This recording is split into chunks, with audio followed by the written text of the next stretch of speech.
It's like what exists. You know? Thank you, sir. There's a burrito chain in Colorado where I worked for a long time called Santiago's, and we got 27 locations that sell burritos every day. Crazy successful. So there's something.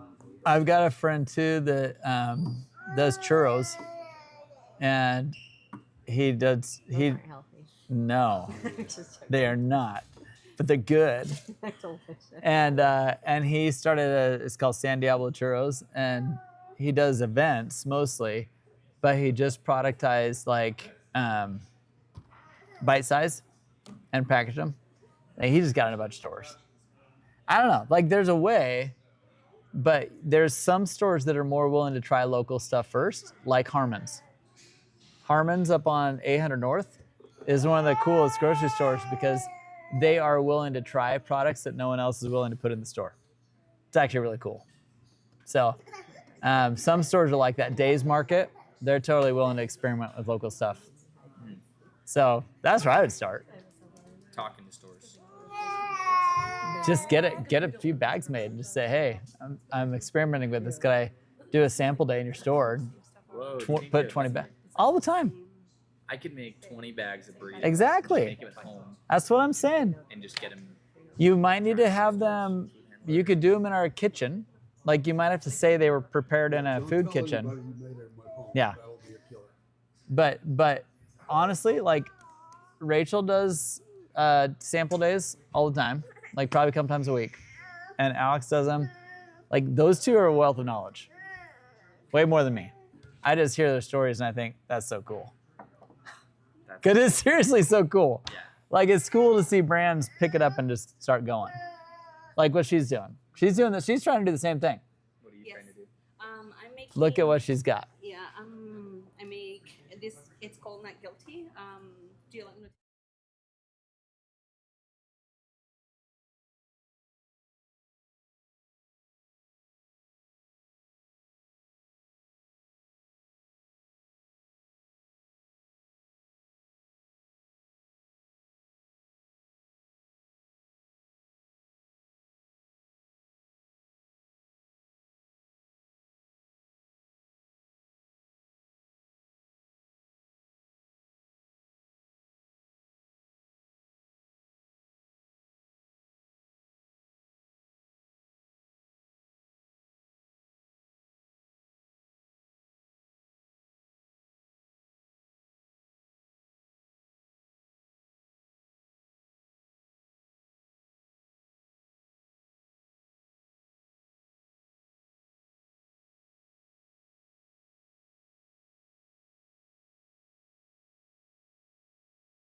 I absolutely hated fundraising most of my life until just a couple years ago.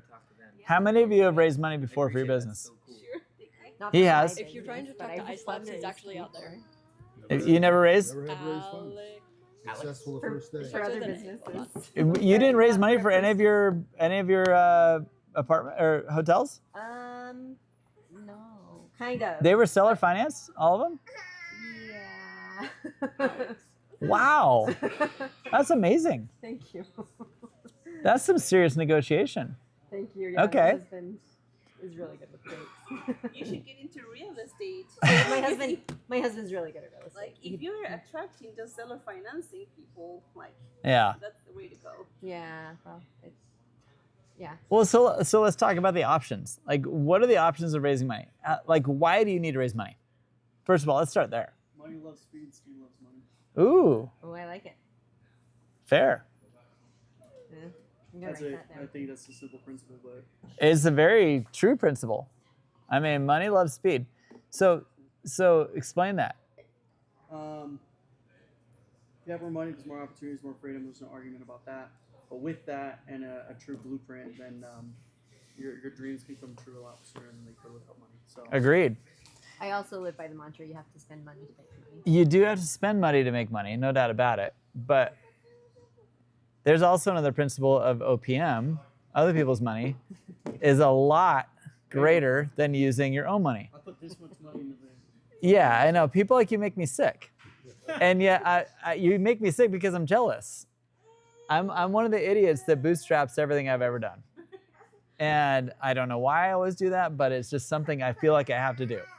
And I think it's our darn Mormon mentality of like, if you can't do it on your own, don't do it at all, right? Self-sufficiency. Self-sufficiency. Well, how do you get past that? Because my husband has worked with shady developers Yeah, who take everyone's money and they don't care. They have no totally. no Conscience. conscience, no qualms with totally just running for them. And it's like those are people's retirements you're dealing with. Those are, but he doesn't. So that's why my husband's so averse. Yeah. to people's money. Well, so for me, it was a couple of bad experiences raising money. That I did raise money once, and I think I've shared with you guys the experience I had where I raised money and literally the guy came in and fired me from my company and took my equity. Did you hear that? She heard that. Yeah, it was a $5 million raise. First time I really raised money ever. $5 million raise, and from one guy, and he schmoozed me like no other. I would never have done the offer had he not offered to fund me, but I had built an offer similar to it before for a client, and he funded it, and so it was great because I was the vendor and I did the whole play for him, built it out, sold it to him, and it was done. And come sit over here, then I can see you. Your smiley face. My entire face today. And so what happened though is as we this opportunity popped up where I had a guy who was a VC. He came to he had a second home in my neighborhood. This is when Midway started going downhill. And we're literally talking on the way to the mailbox, and I got to know him, and he's like, "Hey, what are you doing?" I said, "I'm just, I'm an entrepreneur." And he's like, "Well, what kind of business is you in?" And I told him, and he's like, "You got anything that needs some money right now?" And I'm like that's how the conversation started. And that's where my spider senses should have been kicking into gear. But yeah, so it was kind of a flex on his part because he's he's like just a super handsome guy, just like SoCal guy. he right? fits SoCal Italian guy, just like fit the stigma exactly. Like I am just so cool and I am worth so much money. And so he flexed it on me. He's like, yeah, it's like, well, what would you start right now if you had all the funding in the world? And I'm like, nobody's ever asked me that before.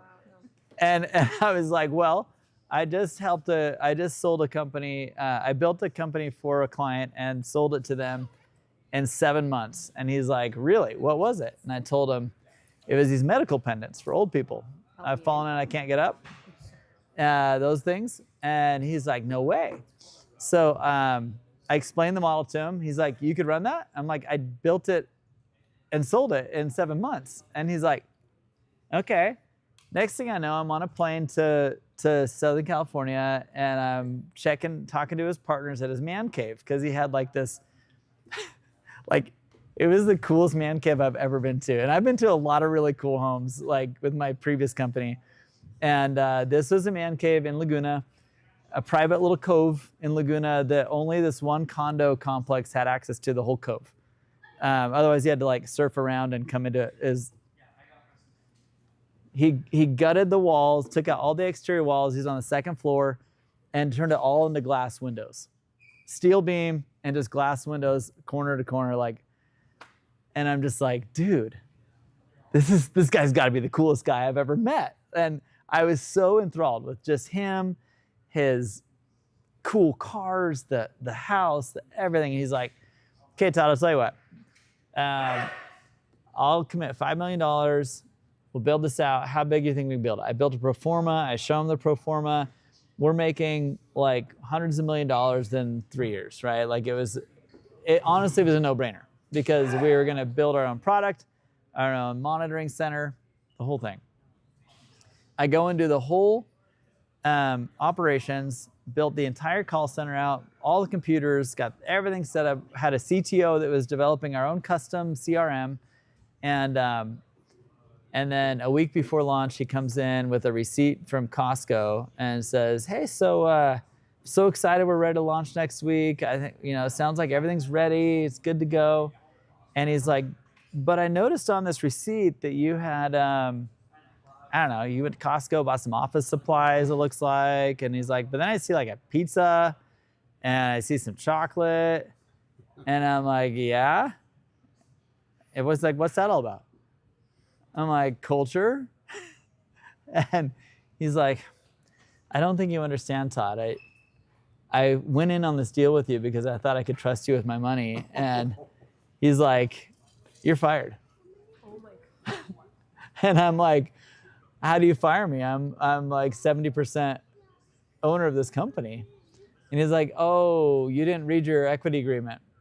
I'm like, what do you mean? He's like, your equity is tied to your employment agreement, and since you're fired, you have no equity. And this was a week before Thanksgiving. I had 7 kids at home. I had nothing. I literally spent the previous 6-7 months trying to launch the business. We were on time. We were ready to go. And I literally lost everything. And this guy's a member of the church. And I was just like, that has no relevancy to money. People are total dinks in and out of the church with money. And it just, it rocked my world. And his wife is the biggest sweetheart in the world. And they divorced about a year later. He'd gotten the passion for money was just too strong. He was just too big of a jerk. And that was my first experience raising money, and it was horrible. And I did a micro raise with a friend and family raise for another business opportunity, and it just made the whole relationship strained and awkward, and I committed never to raise money again. And so I never have. At the same time, there is a time and place for raising money. And because of my distaste, I always talked bad about raising money. I always talked bad about people that raised money. And I felt like they were cheating their way through entrepreneurship because they didn't put it all out on the line. Dang it. Like, you got to put it all on the line if you're going to make this business work. And what I witnessed happening around me was that I would start a company and it was cool and it was fun and it would work, bootstrapped. I'd watch someone else start the same company and we would go to because I'm a social guy and I actually quite like a lot of my competitors and everything I've ever done. I have no qualms. It's a blue ocean, right? You guys know the blue ocean concept? There's plenty of opportunity. Like, it doesn't matter if you got 100 competitors in the same room, you're probably all doing it slightly different, and there's enough business for all of you. That's the premise of blue ocean. So I'm a big blue ocean guy. So I always get to know my competitors. And so I'm literally like on the same flight with the same 2 guys going over the Philippines. It happened probably 4 or 5 times. We'd see each other in church or we were on the same flight. And it was just the weirdest thing. And we got to know each other really well. And we were actually direct competitors. They were the guys I sold the first center to. But then they modified their model and they did exactly what I was doing. So I was like, okay guys, I gave you a gift. Go do your thing, not my thing. And I watched these guys carefully because they not only were doing exactly what I was doing, but they raised money to bring on a bunch of new clients, whereas I just bootstrapped the whole thing. And I would build a campaign, we'd make money, and then we would essentially, I would grow client by client. They would get 10 clients, and then they get 20 clients. And they could do it because they could afford to pay all the people that they needed to do it. And they could build the servers that they needed, all the stuff. And I was like, yeah, but they only own, 40% of the company. And then I watched them exit. And I was like, oh, they just exited and they made more money than I will make in the next 10 years bootstrapping this company. And they did it in 3 years. And I learned a valuable lesson, and that is that bootstrapping isn't always the coolest thing in the world. When you have a decent product, you need to find the right investor. So the first thing I want to talk about today is finding the right investor, because that is probably at the core of all raising money, is that not all money is good money. And just because someone offers you money to go do and build a business doesn't mean that they are the right partner to have in your business. Because with every raise comes a new partnership. And as much as they want to say they're going to be a silent partner, even when they're quote unquote silent, they're loud, right? And when you can't make payroll, or you need an extra PO, or you need something to do to increase the amount of money you need, if they're going to be jerks to you during the first raise, you don't want them as a partner later on. Because a good partner will say, look, we could do a convertible note for 100 grand or 50 grand or whatever you need to help you over this hump. Whereas the jerk partners will just say, looks like you can't run your business, I'll take it now. What happened when you took that business from you?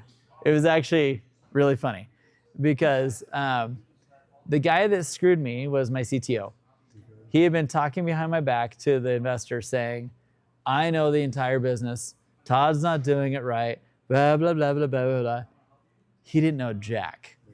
And so he only knew I needed a CRM. He didn't know any of the lead sources. He didn't know how to do the fulfillment. He didn't know the production. All he knew was the CRM. And I did that on purpose. I didn't want everyone to know the whole plan. Sure. I wanted to be the linchpin. Is that would stop it? Yeah. How did you get the CTO? I had met him through, we both had done a lot of affiliate marketing. And so I've known him for like 3 or 4 years prior. But that didn't mean he was a good guy. So I knew he was a smart guy. So he came in and built out the CRM, told the investor that he knew all the parts of the puzzle, got me out of the business. He took like 10% equity. So now the investor had 90% of the company and he only had 10%. And so they both thought they got me. And then what happened though is the CTO was like, okay, it's not quite ready, not quite ready. He milked the investor for another 4 or 5 months and then never launched. He And also just, lost his wife, he said, too. well, the investor did. Oh, But this is the best part. The CTO milked the investor for another 4 or 5 months, never launched the product, and just went and took the CRM and sold it to another client. So he screwed both of us. So the investor lost all the money. And he put in like 600 grand, but like it was 600 grand. And he lost it all because no one knew the whole system other than me. And so I laughed at him when I found out. I was like, I gave him a single finger wave when he drove past my house. Sweet karma. But didn't It you was have, sweet karma. Didn't you have like employees set up and everything? Oh yeah, no, I had hired, yeah. They just all sat in the office for like 3 months, 4 months. Really? Yeah, no, it was the biggest disaster. Wow. And the product would have That worked. is so sad. The product would have worked and everything would have worked fine. And I actually went to his house like a week later and I'm like, because I saw his car was at his house and I'm like, dude, Steve, it's Christmas in like 4 weeks and you just hosed me. How about a month of salary or some kind of severance? And he's like, all right. So he wrote me a check for 15 grand. And I was just like, still, you are a freaking jerk. Like I had to cover all of my employees in the Philippines. So I did pay them all. Anyway, but I've got a worse story, but I'll save it. all right, save it. So first step of fundraising is know who you're raising the money from.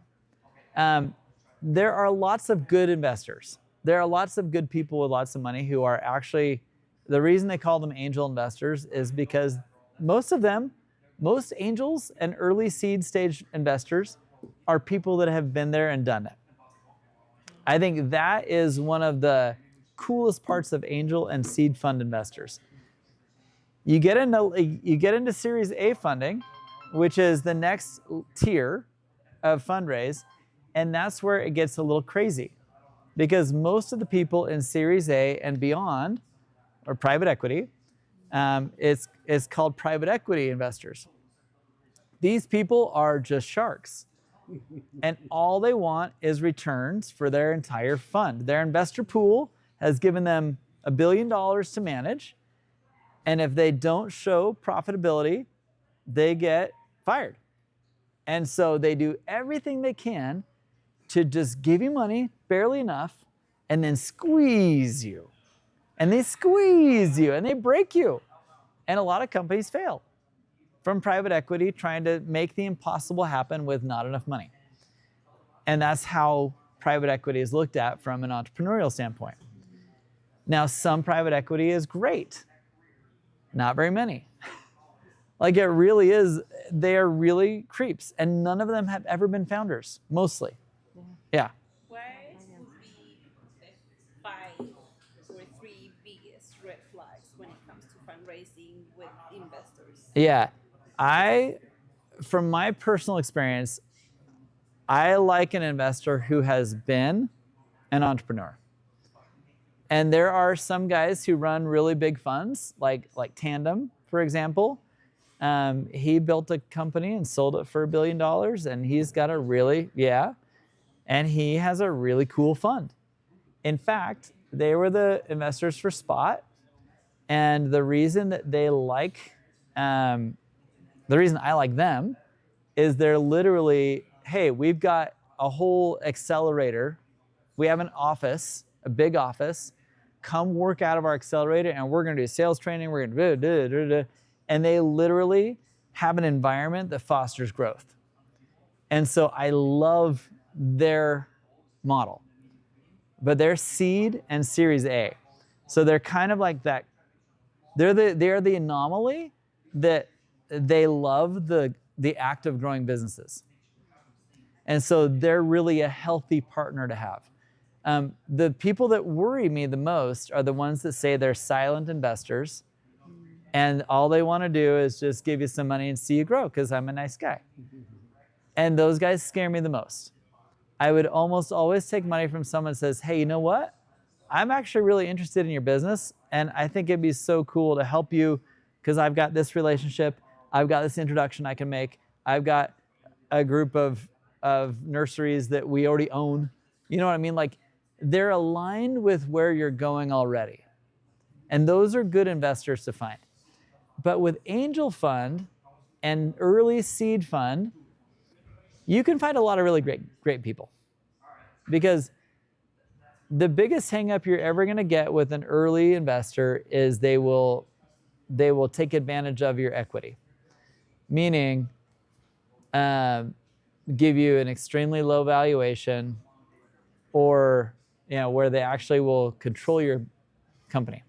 Like every time that you speak about this, I understand it a little bit more. So if they give you a low valuation, so they can take a bigger equity, yes, tied to the money they are giving you. So let's just go through a couple of examples. Because this is the key to making an investment work. Like $100,000 to a valuation of $1 million is 10%, but if they give you the valuation at 500, now it's 20%.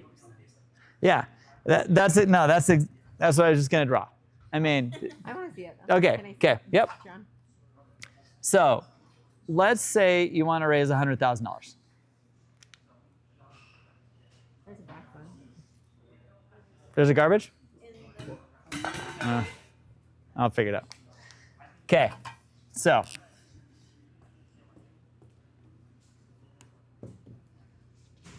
So here's $100,000. You need to go raise $100,000. And then you'll hear me every time someone pitches, I make a big deal about, well, at what valuation? And the magic number today was what? 5 million. Everyone says, oh, a $5 million valuation. So let's just take that for an example. If I give you $100,000 and your company is worth $5 million, hypothetically, what does $100,000 buy me? What percent of that company? 2%. Anyone do the math? 2 or 0.2? I can't. Yeah, I think it's 2%. 2%. Yeah. Pretty sure. So you get 2%. let's just say it's $2 million valuation. The same $100,000, now what did I get? 5%. Yeah, I think it's 5. Yeah. Wow. Here, give me your number. All right, at $1 million. That's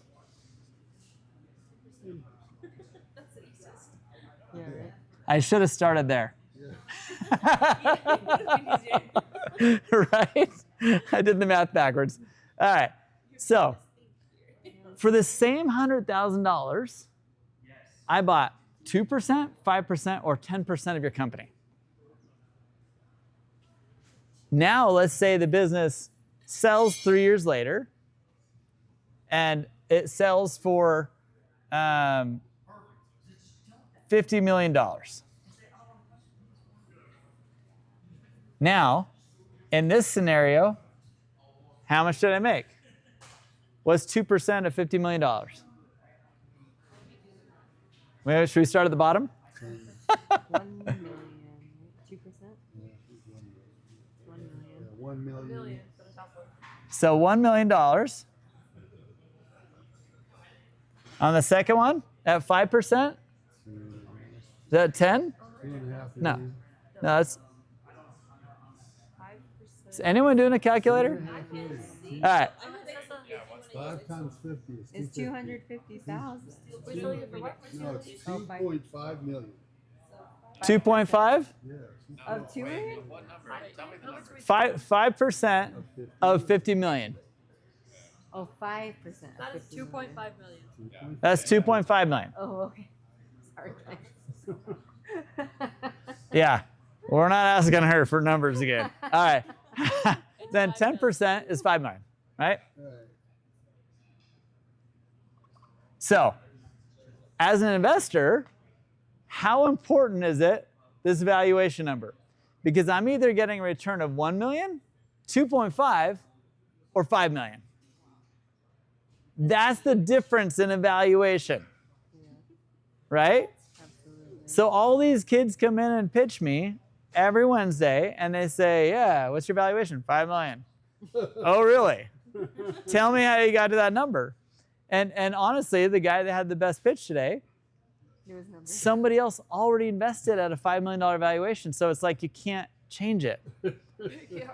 You know what I mean? And so normally, though, I beat him up a little bit. And they have to, because the valuation is so hugely important. You know, if I can make 5 million off the same 100,000 with the same partner, all things being equal, and all we did is change the number here, that's a big deal. Absolutely. Yeah. This is probably a dumb question. No dumb questions. But for the investor, is with the equity, it's basically once you sell, if you sell, Yeah, it's once you sell. or go public. Yeah. If that moment never comes, Then he gets nothing back. so they're only wanting to invest in a company that is eventually planning to sell. To exit. to exit. And exit can come at different points, right? So usually, so let's just map this out. So you kind of got this world called angel investing, which is going to be early stage. An angel is going to be anywhere between a $10,000 investment to maybe 200 at the most. We normally invest between 10 and 100,000. Almost every deal we do is between 10 and 100. Yeah. What would be the difference then between the angel and the pre-seed? It's like They're close. Okay. They're close. I'll explain the difference. So we'll go pre-seed. Do you think that you could do or show like a map, a graphic, or whatever it is that explains or shows the different type of investors? Because I'm trying to look it up on Google, but I can't with We'll do it right now. So generally speaking, an angel investor is going to be somewhere between 10 to maybe 150K. We will occasionally do a 200 if the valuation is good and if a bunch of other people have already invested. like we just did one last week. Actually, true story. This happened within the last 3 weeks. Radius. There's a company called Radius One. They didn't even come in here to pitch. They did it remotely because they were already in the act of fundraising. And to be honest, Corbin was on a cruise with another investor. And he was like, You guys make business? yes, it was exactly that. Honestly, that's why Corbin went on the cruise, was to network with the right people. It's so listen, this is actually so funny in so many ways, because he would not have done the cruise had there not been a few people that he wanted to get to know better. I'm dead serious. So he went on the cruise, got to know this guy better. He's like, Corbin, did you get in on that deal? He's like, what deal? He's like, the oil and gas deal, this really cool thing. And he's like, no, I didn't get in on that deal. And so it became this game of like, what's the deal? So he sends me an email like, Todd, get a hold of this guy. Have him pitch you right now. Like, we got to get in on this deal. And I'm like, okay, what's the deal? So the guy gets on the phone, he pitches. I ask a ton of questions. It looked like an amazing opportunity. They were literally closing their raise that week. So he had been raising for like a month and a half, and he like decided, we're done this day. So you're either in or you're out. And he wanted to raise, I think it was 1.2, or it might have been a $2 million. I think it was $2 million. It might have been a $2 million raise. And we would never, and it was at a $10 million valuation. And we would never, normally we never invest anything over a $5 million valuation. Like, that's our cap. And so we didn't. But we did iHub or like your personal? our build fund. Oh. Yeah, our build fund. And it's separate from the iHub, but a lot of the same donors that donated for the iHub invested in the build fund. Separate business, but a lot of the same people. So, but this is a real story. So we get in, and we're like, we literally got our wire in on Friday, and it was done on Friday. Closed the round. So we get in, we do the deal. I get on a phone call with a friend of mine who has a family office, okay? And a family office is a type of investor.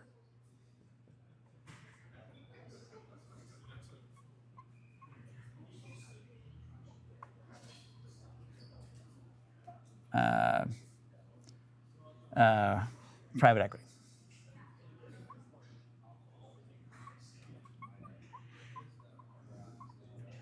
Okay. So here's kind of the three main types of investor profiles. You've got a family office, a VC, or a private equity. And there's variations. Yeah, venture capital. I'll explain it. In this particular case, I had a friend who was a family office. We're talking about investing. So the family office friend of mine, I said, hey, we just invested in a deal that you should know about, because it's oil and gas, and I know that you did a lot of work with the oil and gas industry. You should try and get in on this deal. But I knew they were closing it on Friday, and I called him like on Thursday night. So he calls him Friday, gets on a phone call with him, and it was too late. They closed the deal. They didn't decide. They were like back and forth. Well, they get a hold of him Monday, Tuesday, and Wednesday and had deep talks. And they decided that at this point, the valuation was $10 million. By the time it was Wednesday, guess where they invested in? $40 million. And that was a good deal to them, because they felt like the offer was actually a $100 million offer. And so valuation is kind of a number you just randomly pluck out of the sky. But it also can be based off of accurate like predictions of what your revenue will be. And so when we talk about these valuations, this particular deal for us meant that in less than a week, in 3 days, 3 business days, we 4x'd our investment at a $10 million valuation because somebody else justified it at 40. So we 4x'd in 4 days, pretty much. Like, it was like really sweet deal. like a really sweet deal. And that would have never happened if Corbin didn't go on the cruise. Would have not happened. Like, that's the crazy part about money is it's like when you hear opportunity, like you don't hear opportunities unless you're with people that create opportunities. Yes. Yeah. And this is also a great way to make cruises tax deductible. I have 2 scheduled this year. You're very welcome. There you go. On the boat, so very important. Is literally how deals get done. Right. Wait, sorry, I got a little bit lost in Yeah. the story. So Yeah. the family office did not invest on the right time. But Because- they kept talking. They kept talking because they were like, hey, we are a strategic alignment with you. Meaning, we don't just want to give you money. We know how to take your business into 1,000 new opportunities that you won't get unless we invest in that. So with those Yeah. opportunities, How can they change that valuation? yeah, that's what it was gonna. They just have to agree to it. The investors agree to it? Yeah. The And I guess investors. it worked for you guys because you're like, yeah, sure. Well, But what if? Well, I but told you him, can I'm like, never lower the valuation. so can you? no, I mean, so it's called a cap. Yeah. And that's why this guy told me earlier, he's got a no cap on his raise. And I'm like, there's no way I would invest in that. Because that means that Hold on, what is the cap? in his case, no cap. The cap gives him security as an investor. Here's why. Because I don't technically own his business until he sells the business. So I buy the equity, By the potential. I buy the potential at this price. Okay. Agreement, future. A safe agreement is a simple agreement for future equity. I think is what it stands for. Safe. A simple agreement, future equity. So it's kind of like ghost equity almost. So like if he invested in me as safe and we had a 10 mil cap or whatever, and he gave me $100,000, that means if I go sell for 50 mil, he can get his 1% because it was capped at 10 mil because he gave me 100,000. But that incentivizes him to give me 200,000 even before I go raise more money so he can get 2% of my company, so on and so forth. So Right. And so there's a cap at which my money will convert at. And so my money on this business will cap at 10 million. And then the very next week, the cap increased to 40 million, which means that if the valuation got to 40 million when they actually sold the business, I get equity that maxes out at 10 as if the company were only 10. So I get a better deal on my money than this guy that invested here. But the family office that invested at 40 loved the deal.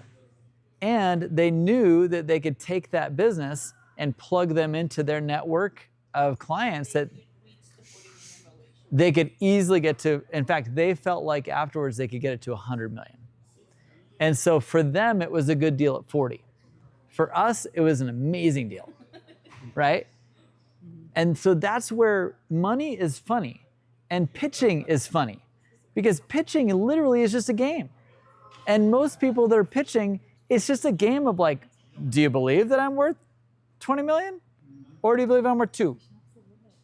And honestly, it's a hard game to play because like, like here's 2 people with 3 with very completely different valuation personas, you could say. One of you is in real estate, which means she has hard assets Tangible. that back up her investments. Like for her, it's an easy investment because even if she was a horrible operator, we could sell the building and probably make most of our money back. That's why a lot of people love real estate investing, because you're paying for a building that will likely not lose that much value. It might not gain a lot, but it's not going to lose, right? Unless they really screw it up. With a nursery, it's a tricky investment because what if a frost hits? What if a snowstorm hits and half her plants die?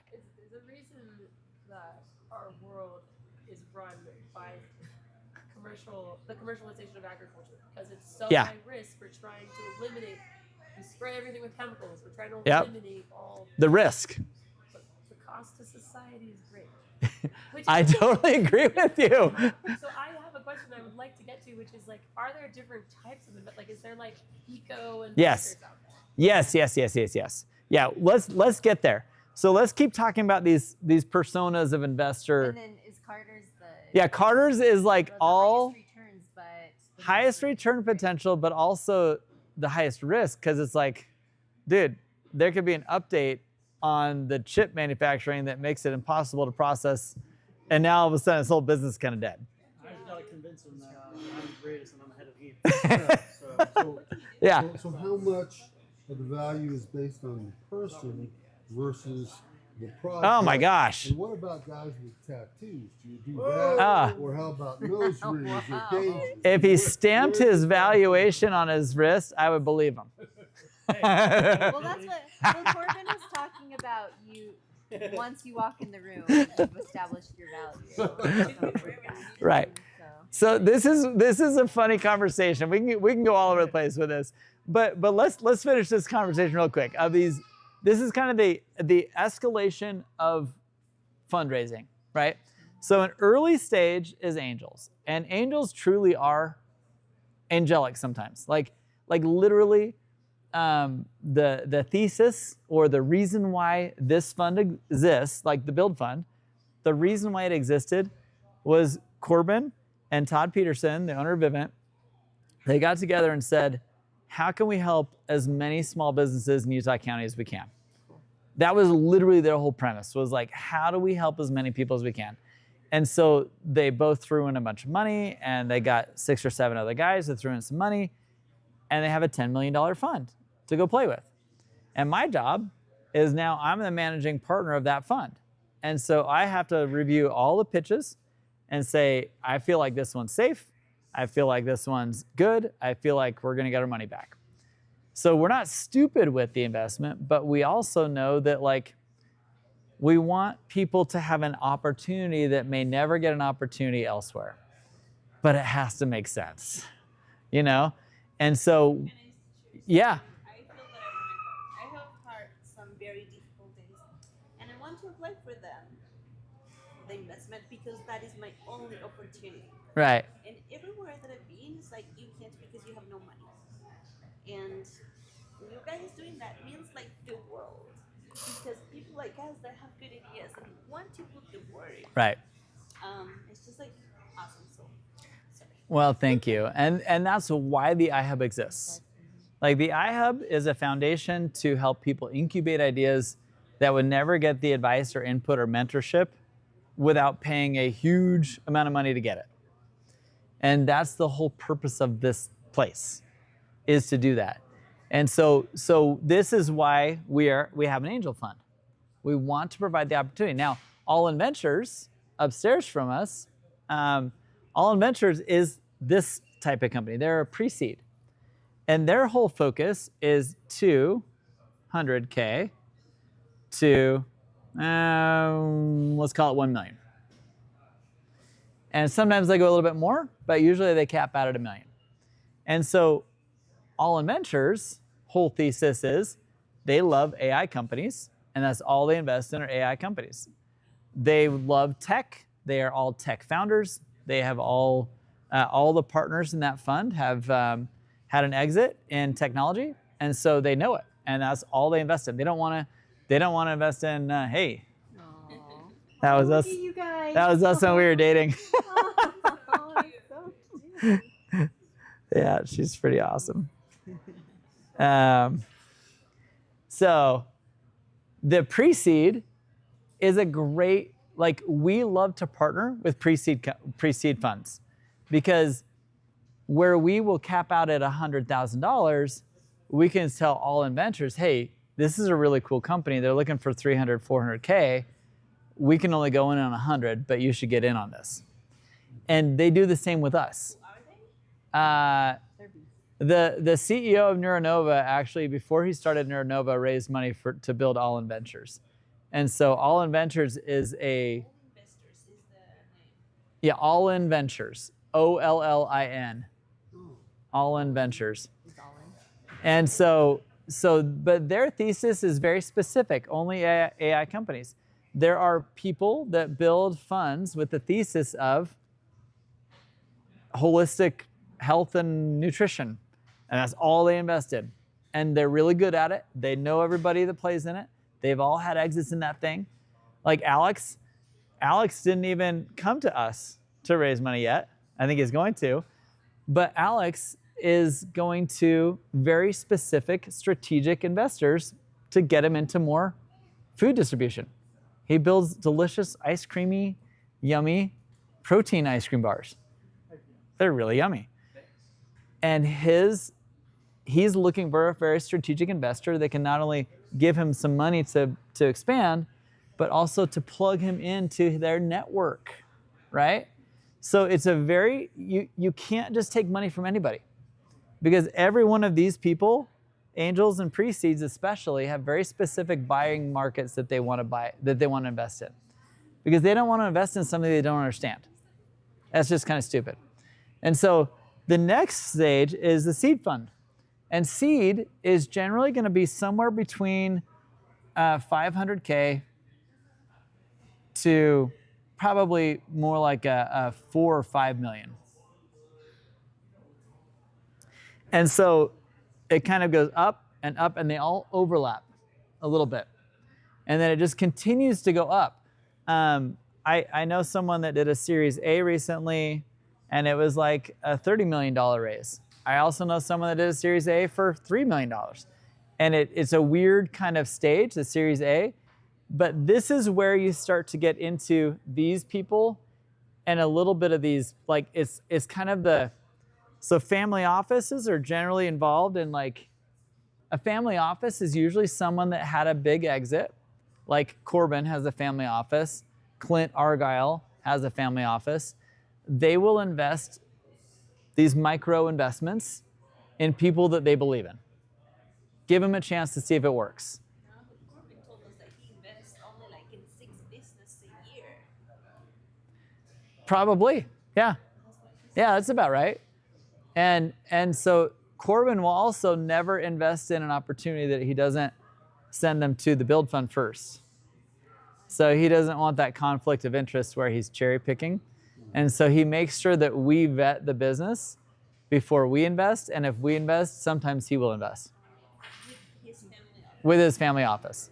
Yeah. Do family offices have more leeway or whatever? Like, They do whatever the heck they want. because like I know, like, don't VCs, what you were talking about, how you did something and you realized, oh, I don't have the licensure for it. Yeah, Like, yeah. do family offices not have to have that sort of. So licensure? family offices are what's called an accredited investor. Like, it's their money, they can do whatever they want with it. But they have to have a specific amount of money. They have to have like a net worth of, I think, $2 million. Yeah. And if you have a net worth of $2 million, then you can register to be an accredited investor, which means that you can invest in securities. You can give someone money in exchange for their And business. these laws were protected to make sure the middle or the lower man doesn't do anything Yes. stupid, right? Exactly. But it also makes it so that those who know what they're doing, it's really hard to get that threshold. It is, but like we just invested in a company that Spencer bought into. So Spencer just bought a technology that allows for crowdfunding equity purchases, which there's only 3 licenses in the US, and he was able to secure one of them. Really? Yeah. Wow. Sorry, these words are new to me. Yeah. What is a crowdfunding? So, But I don't know what that is. No, that's good. So Like crowdfunding- Kickstarter. yeah, crowdfunding is like a Kickstarter or something like that, where it's like, hey, come. The difference is that Kickstarter, you give them money and then they'll send you an early stage of their product as soon as they get it developed. So they're like, hey, we're doing a Kickstarter for 50 grand. We want to build this cool hammock. And then everyone gives them 50 grand. They make a run of like 300 hammocks, and all 300 people that gave them money will get a hammock. But they got the money, they got the product. They didn't get equity in the company. And so what Spencer's doing is he bought this technology that already had a license with what's called the SEC, the Security Exchange Commission, that regulates it. They're the government body that regulates equity. SEC, Security Exchange Commission. And so what they do is he has a technology that allows anyone in this room to say, oh, crap, they're raising money right now and I want to invest, but I only have $1,000. You can go throw in $1,000 and get 0.1% of that company's equity. But if it increases in value, you win. Like it's a very cool platform, and there's 3 licenses for it, and he has one of them, and our build fund invested also in that business to help him buy that IP, to buy that intellectual property. So it's kind of a cool thing. Yeah. Are there still investors in the later stages that are throwing money around like crazy, like SoftBank? Or is that- Oh yeah. Yeah. Oh yeah. So VCs, venture capitalists, they generally live here, and then occasionally in here. So this is VC land, right? And VCs, when they play down here, they're sharks. When you meet a VC that plays in lower stage funding, they're like, we'll give you a $100,000 valuation for a $100,000 investment. And you're gonna be happy about it. Now you're my employee, you know? And so VCs are like, they are kind of sharky. Most VCs, many VCs, not most, many VCs have never been business operators. They just know the value of money and they know how to play the game, right? But the VCs that have been operators before are cool. Like there are some cool VCs out there. They're not all bad, but there's a lot that are bad.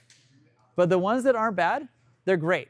In fact, they will generally help you find good private equity that will actually help you grow in these later stages. And the letters just keep going. They just keep going. I have a guy right now who follows up with me every 3 days because he wants me to help him raise money, and he's on a Series B. Why is he coming to me? I have no idea. I told him, I'm like, dude, I'm an angel guy. I'm an early stage guy. And he's like, Todd, I just feel like you get my business more than most, and I need your help. And I'm like, he's already raised $40 million on his pre-seed, seed, and Series A. And I think he's exhausted all of his relationships. He's still pre-revenue. And I'm like, Oh gosh. yeah, I'm like, how are you still raising money? You know, like for me, does not compute. Like I'm like, I don't get it. Like, how are you still pushing this business if you're pre-revenue? And for him, he's a very well-networked man. He's in Silicon Valley. He's like really famous recruiter. He actually recruited Tim Cook to Apple. Like he's like a really, really famous. So like all his network invested like $40 million in him, and it's still pre-revenue and it's still not fully launched. And so he's like coming to me in a hope of desperation. He got introduced to me by a common friend. He's like, Todd can help you. He can raise any money for anybody. I'm like, I got to believe in what I'm raising money for, you know? And so I'm having a hard time with that one. But this gets funny because usually what happens is if I invest here, the VCs at this level, the first thing they do is they say, we'll invest, but we want to buy out your partners. And we're okay with that. We want them to buy us out because we want our money back so we can play some more. Like to buy the previous investors. Yeah, they'll buy the previous investors out. So like, At the same amount that you invested in? no, so they'll come in now. Now the valuation is up there, or maybe it's 100 million, right? Like Neuronova, they have some deals in their pipeline right now that, like I actually helped them raise money this weekend. I helped them raise $1 million this weekend, and yeah. But that $1 million is going to turn into a $20 million a year client. Big deal. And so it was easy for me to help them raise that money because it meant $20 million a year in revenue. Now, imagine getting a few clients like that. Now, what is the valuation of that company? Well, but then how does a multiple happen? So now we're going to talk about exit multiples. I was gonna ask about that. So, Yeah, in the tech space, yeah, I know the Nasdaq, whatever, they're all negative, right, just because right. they want. That's my understanding. Can you speak a little bit on benefits and maybe, pros and cons behind Going public or what? not an IPO, but like someone like me or another tech company, or I guess other companies being negative on paper and raising money in comparison to Yeah. wanting to stay net positive Yeah.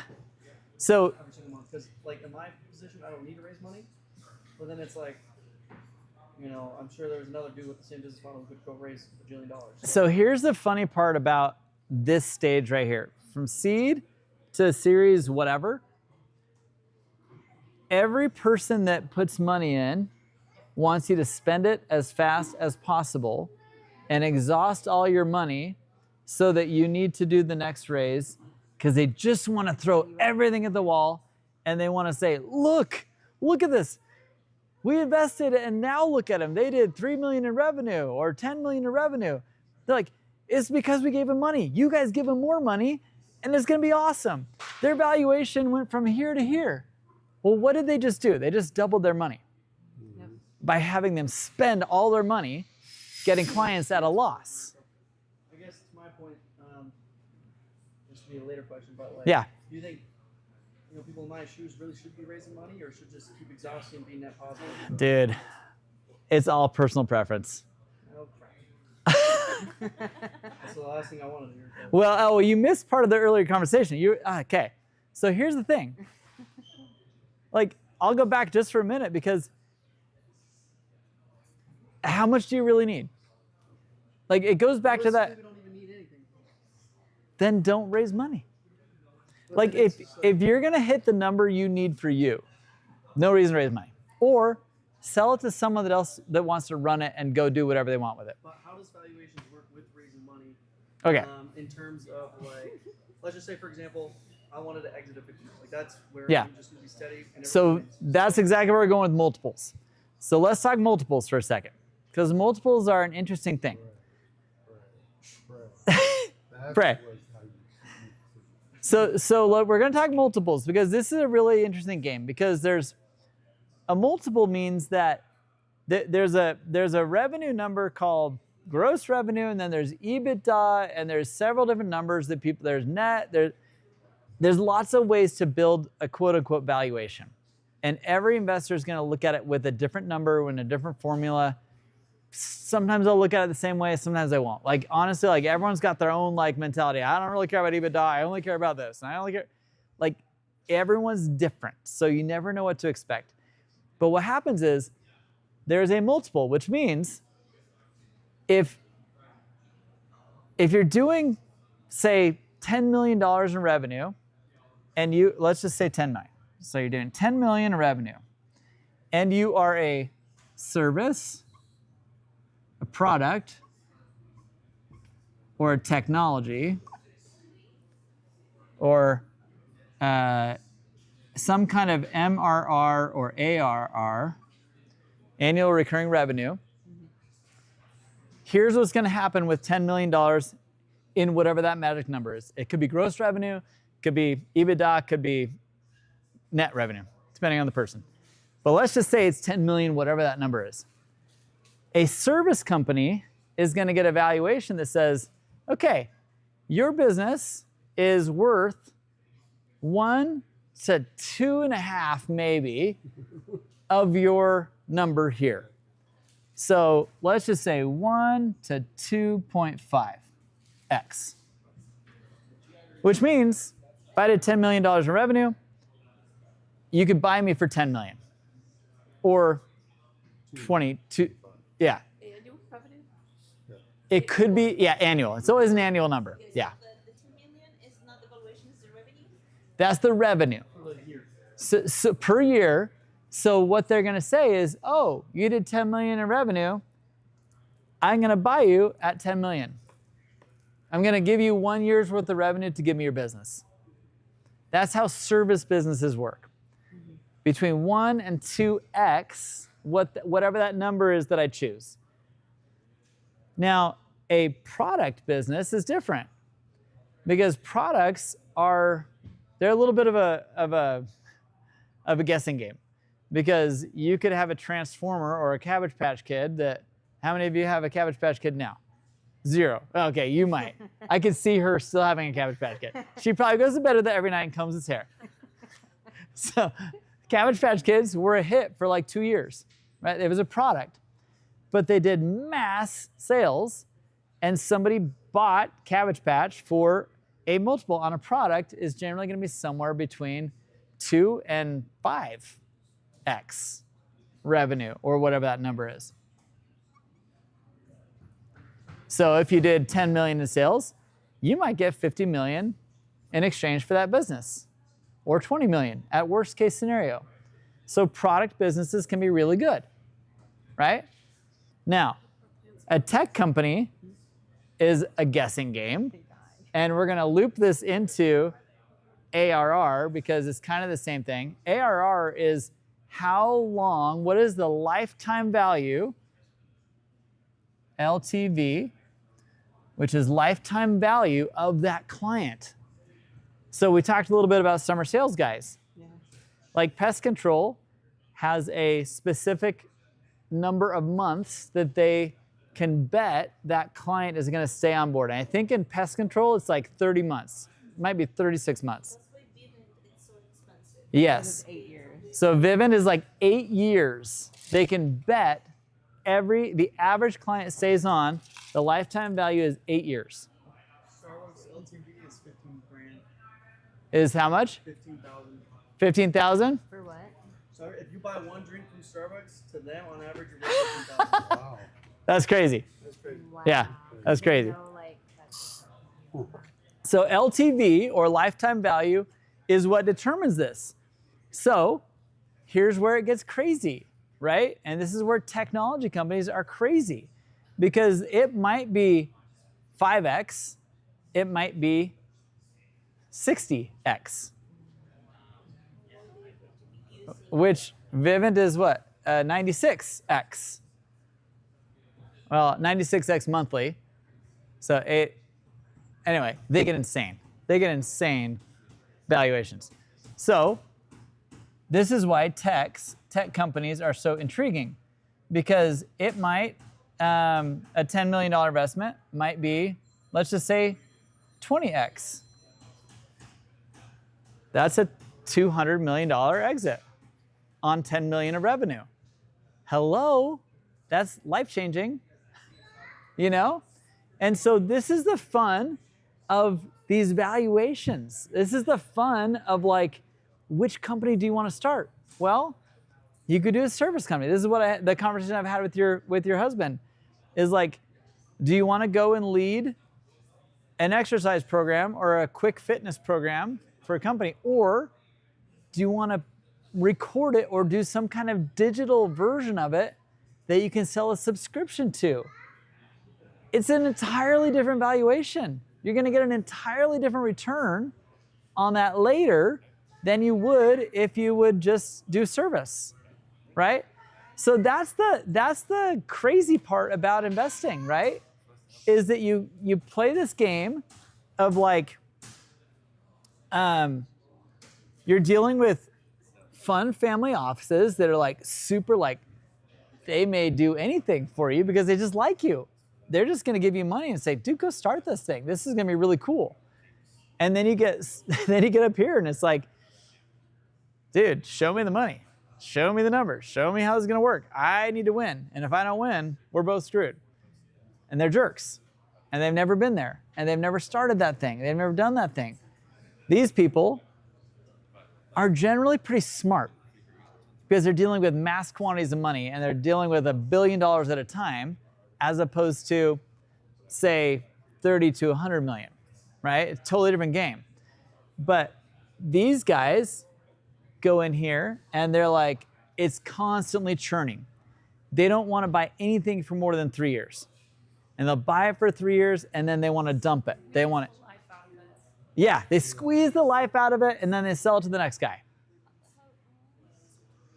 So How so they are going to just stay with it for 3 years? the private equity wants to be in and out. Like they want to invest, they want you to multiply. They want to invest. Get it back. So, for example, one of my brother-in-laws, his company was bought by private equity about 2.5, 3 years ago. They bought their business for $130 million, and their goal was to triple revenue and then sell it at a higher multiple, which means let's just play with the numbers on that. So let's just say it was $100 million. They bought it at $100 million. Now they want to double revenue or triple. Let's just say double for the sake of making math easy. But they bought this. They only had about this was a not a tech play, but they had a recurring revenue on doing sales, not sales training, but they did accountability training. Like they're an accountability training company. And because it was recurring revenue, they got like a 10x. I think they only had about $10 or $20 million in revenue, which gave them a big exit of $100 million for $10 million of annual revenue.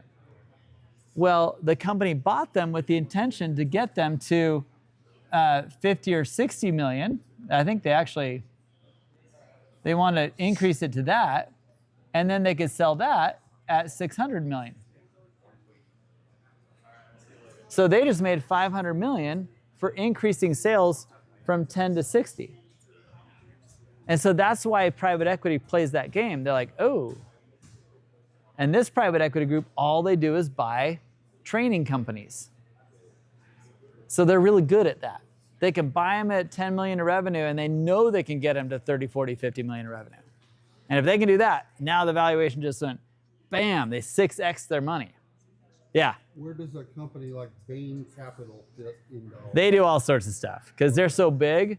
But what they do, though, is they have different funds for different things. Okay. So they'll have like a fund specific. So now we're talking buckets, right? I made my money in the pizza business, Right. but Mitt Romney made far more than I did. Like ever walking inside a store and making pizza. Right. And so this is where it gets fun. So like the same group of people will have one fund specific to tech. They'll have another fund specific to service. They'll have another fund specific to whatever, right? Pizza or real estate. And they generally keep them all separate because they raised it with the intention of, hey, this one is going to be a little more risk. This tech business one, this tech fund is going to be more risk, more reward. If you want in on this, we're raising $20 million, $30 million, $100 million. We want to have as many people that want to come in on this, come throw in $100 million, throw in whatever you want. We're raising $100 million, and we're going to use that to only invest in tech. So you might lose it all. You might 100x the money, right? So they raise that money, and then they invest it. And they want to invest it as fast as possible. Our fund, we hope to finish using the build funds money in the next year and a half. Like we have a pace that we're kind of investing X numbers of dollars a month so that we in the next year and a half we'll be done investing, and then we just wait for the returns to start kicking in. We're waiting for companies to sell or die. And unfortunately we have several that have died, but we have several that are doing fantastic. You know, it only takes a couple winners out of 100 investments to make the fund explode. Like, it's not impossible for us, and the reason that this was an easy fund for our investors to invest in is because we have this to support every investment we make.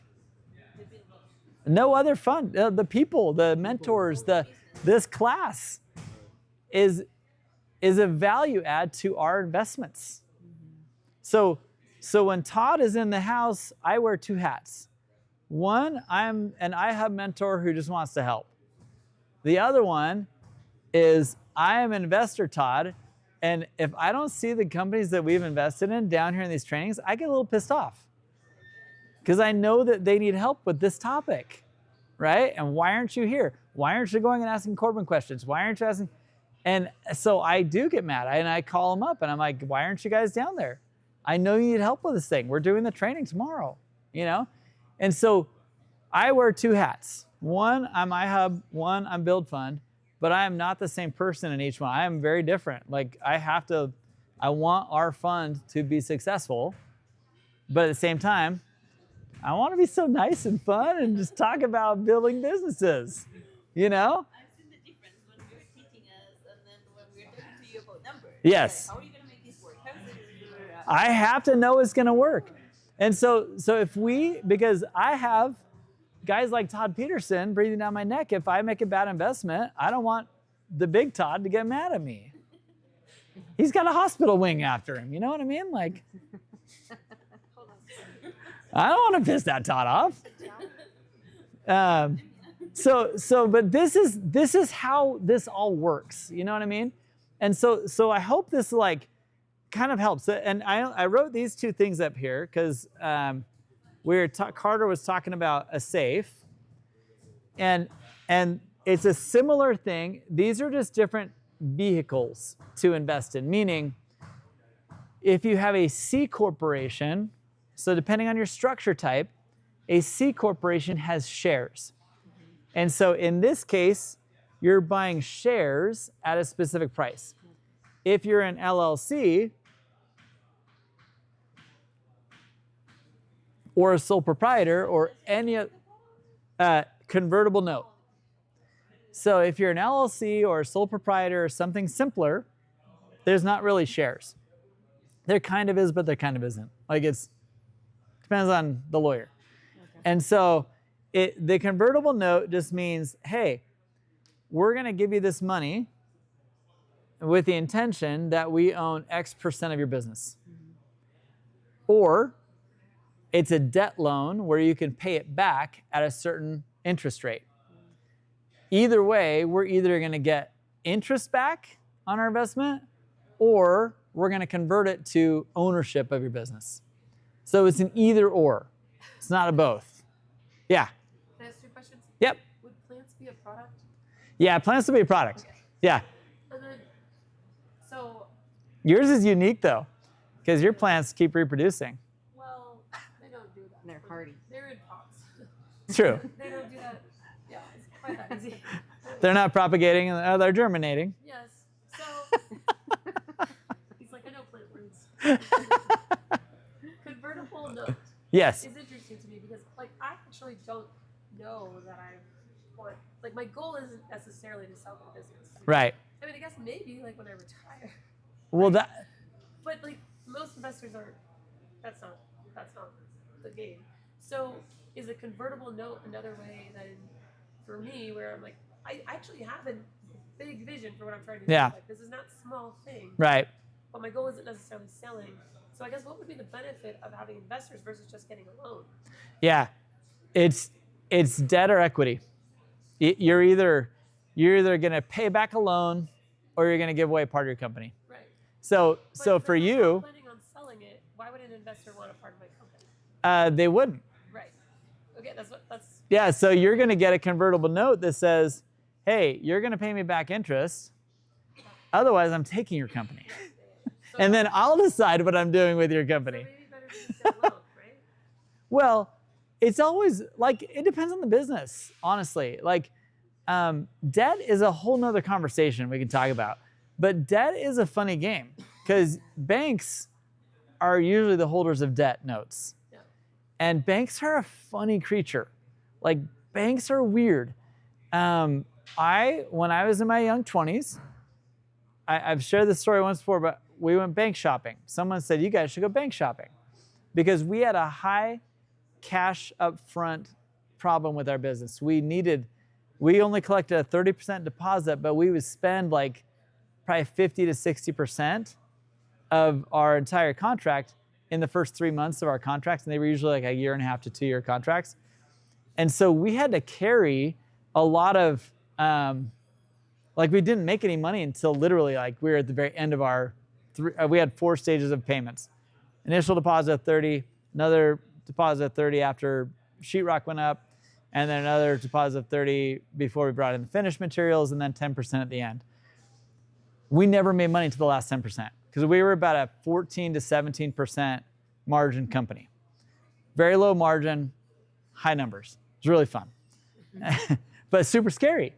And so because we couldn't just float money, and so we were floating by selling another project. So we didn't understand we could go to a bank and get a credit line. Like we were just stupid 23-year-olds, 24-year-olds. And so we're like, okay, let's just go sell another deal so we can finish up that job. And we were robbing from Peter to pay Paul all the time. And it was really bad. Peter, Paul, Mary. Those are the 3 borrowers. Yeah. Is the SBA still a source of funds for a startup or not? Totally. They are great. Yeah. So the SBA is part of that debt financing thing. But there's strict requirements. And so what we had to do was we went bank shopping. We took all of our finances. We did our last year's taxes, our profit and loss statement from where we were at to year to date, and we went to 10 different banks. And I didn't think it would be any different because I'm like, banks are banks. We went to 10 different banks. We went to credit unions. We went to Wells Fargo, Zions, some community banks, we did all sorts of stuff. Go to 10 different banks. We got 10 completely different responses. Same numbers, same 2 kids, 10 banks. The first bank was Zions. They treated us like we were 5-year-olds.